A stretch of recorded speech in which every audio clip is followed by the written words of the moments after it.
लोकसभा में 2 दिन तक संविधान पर चर्चा हुई। पक्ष और विपक्ष के नेता एक दूसरे पर सवाल खड़े करते दिखाई दिए। राहुल गांधी सावरकर पर बोले तो वहीं पीएम मोदी ने कांग्रेस पर निशाना साधा। 2 दिन चली बहस के कुछ अहम हिस्से इस खास रिपोर्ट में आपको दिखाते हैं।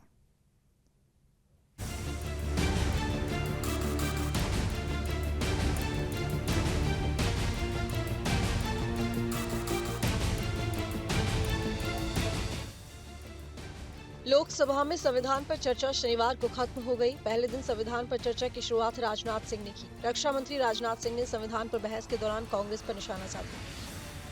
कांग्रेस के मित्रों ने अनेक मौकों पर संविधान और संवैधानिक भावनाओं का निरादर किया है।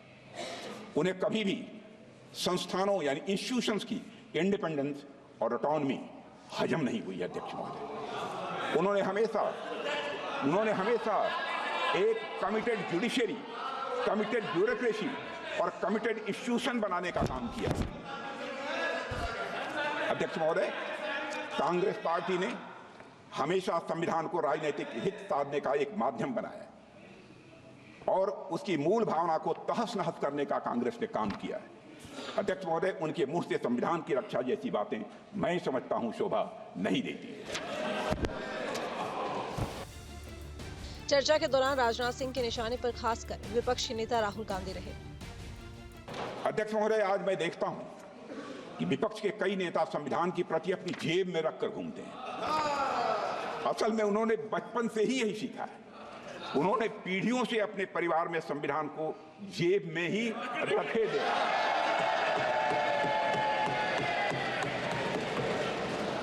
लेकिन अध्यक्ष महोदय, भारतीय जनता पार्टी संविधान को सिर माथे पर लगाती है।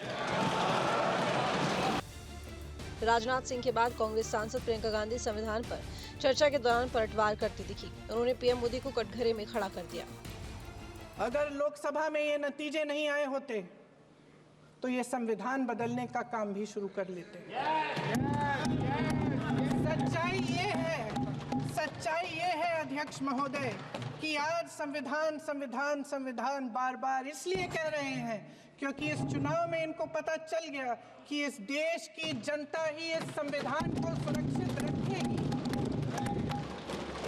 कि इस चुनाव में हारते जीतने से इन्हें एहसास हुआ कि ये संविधान बदलने की बात इस देश में नहीं चलेगी। आज संसद में बैठे हुए सत्ता पक्ष के मेरे साथी ज्यादा से ज्यादा अतीत की बातें करते हैं। 1921 में क्या हुआ, कब हुआ, नेहरू जी ने क्या किया। अरे वर्तमान की बात करिए, देश को बताइए आप क्या कर रहे हैं, आपकी जिम्मेदारी क्या है। कि सारी जिम्मेदारी जवाहरलाल नेहरू की है। इस दौरान प्रियंका गांधी ने किसानों का जिक्र करते हुए अडानी के बहाने सरकार को घेरा। भगवान भरोसे है आज इस देश का किसान, उसको छोड़ दिया गया है। आज हिमाचल में देखिए, जितने भी कानून बने हैं वो सब बड़े बड़े उद्योगपतियों के लिए बन रहे हैं। हिमाचल में जो सेब उगता था उसके जो छोटे छोटे किसान हैं वह रो रहे हैं क्योंकि एक व्यक्ति के लिए सब कुछ बदला जा रहा है। कन्नौज से एसपी सांसद अखिलेश यादव ने अपने भाषण में सत्ता पक्ष पर जमकर निशाना साधा। इस सरकार में जो लोकतंत्र के साथ खिलवाड़ हुआ है, इतना कभी खिलवाड़ नहीं हुई होगी।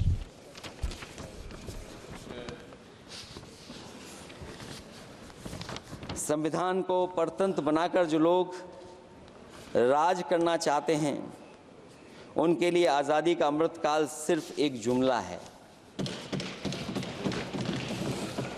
और अंत में मैं सिर्फ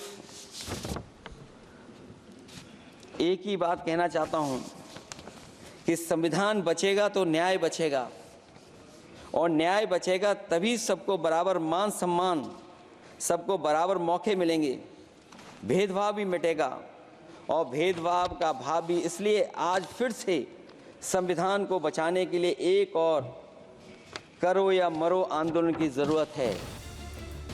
संविधान पर चर्चा जोरों पर थी। अब नंबर नेता विपक्ष राहुल गांधी का था। राहुल गांधी ने भी सदन में अपनी बात रखी। वे करीब 25 मिनट बोले। राहुल ने सावरकर और एकलव्य द्रोणाचार्य की कहानी सुनाते हुए बीजेपी सरकार पर युवाओं का अंगूठा काटने का आरोप लगाया। भारत के संविधान के बारे में सबसे बुरी बात तो यह है कि इसमें कुछ भी भारतीय नहीं है। भारत के संविधान के बारे में सबसे बुरी बात तो यह है कि इसमें कुछ भी भारतीय नहीं है। यह आपके नेता ने कहा था, जिसकी आप पूजा करते हैं। स्पीकर सर, जैसे एकलव्य ने प्रैक्टिस की थी, वैसे ही हिंदुस्तान के युवा सुबह उठकर 4 बजे उठकर अलग अलग एग्जाम्स की तैयारी करते हैं। आपने देखा होगा, पहले हजारों युवा सुबह उठकर रनिंग करते थे, वेट ट्रेनिंग करते थे आर्मी में जाने के लिए। जब आपने अग्निवीर लागू किया तो आपने उन युवाओं की उंगली काटी। जब आप पेपर लीक कराते हो, 70 बार आपने पेपर लीक करवाया है, तब आप हिंदुस्तान के युवाओं के अंगूठा काटते हो। आपने किसानों पर टीयर गैस चलाया है, आपने किसानों पर लाठीचार्ज किया है।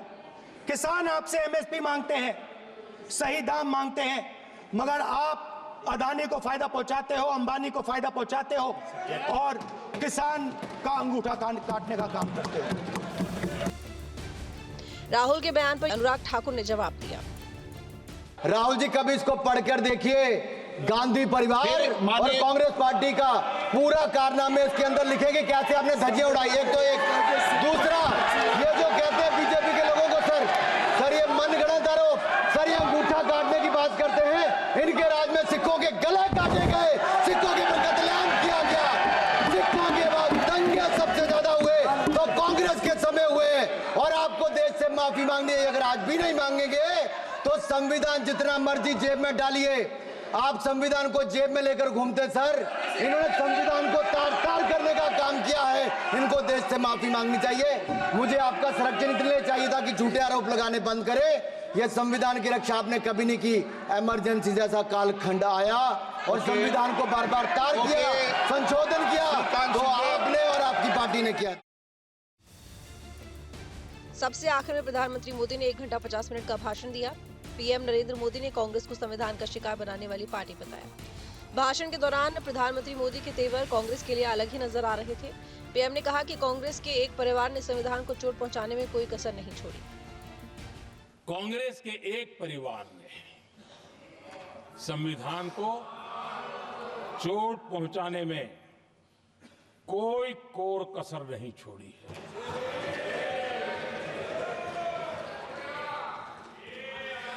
और मैं इसलिए एक परिवार का उल्लेख करता हूं कि 75 साल की हमारी यात्रा में 55 साल एक ही परिवार ने राज किया है।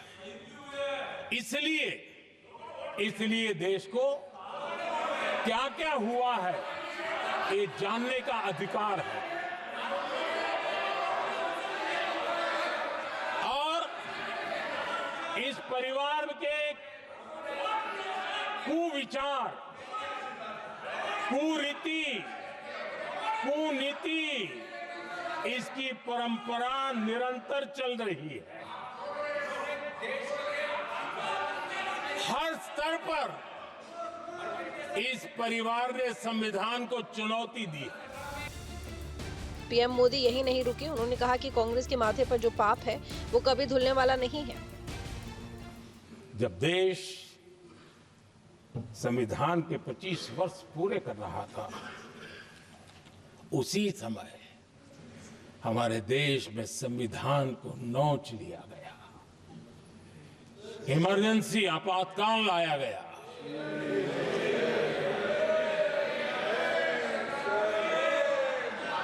संवैधानिक व्यवस्थाओं को समाप्त कर दिया गया। देश को जेल खाना बना दिया गया, नागरिकों के अधिकारों को लूट लिया गया, प्रेस की स्वतंत्रता को ताले लगा दिए गए और कांग्रेस के माथे पर ये जो पाप है ना, वो कभी भी धुलने वाला नहीं है, कभी भी धुलने वाला। यह सिर्फ हिंदुस्तान, दुनिया में जब जब लोकतंत्र की चर्चा होगी, कांग्रेस के माथे का ये पाप कभी धुलने वाला नहीं है, क्योंकि लोकतंत्र का गला घोंट दिया गया था। भारत के संविधान निर्माताओं की तपस्या को मिट्टी में मिलाने की कोशिश की गई थी। आपको बता दें कि अपने पूरे भाषण में प्रधानमंत्री नरेंद्र मोदी ने जवाहरलाल नेहरू, इंदिरा गांधी, राजीव गांधी से लेकर कांग्रेस के लंबे शासन पर निशाना साधा। उससे पहले लोकसभा में प्रतिपक्ष के नेता राहुल गांधी ने सावरकर का नाम लेते हुए संविधान के प्रति उनकी धारणा पर सवाल उठाए, जबकि पहली बार संसद पहुंची उनकी बहन और कांग्रेस सांसद प्रियंका गांधी वाड्रा ने भी सरकार को घेरा। संविधान पर हुई लंबी चर्चा की गूंज सोशल मीडिया पर भी सुनाई दी। Team news state.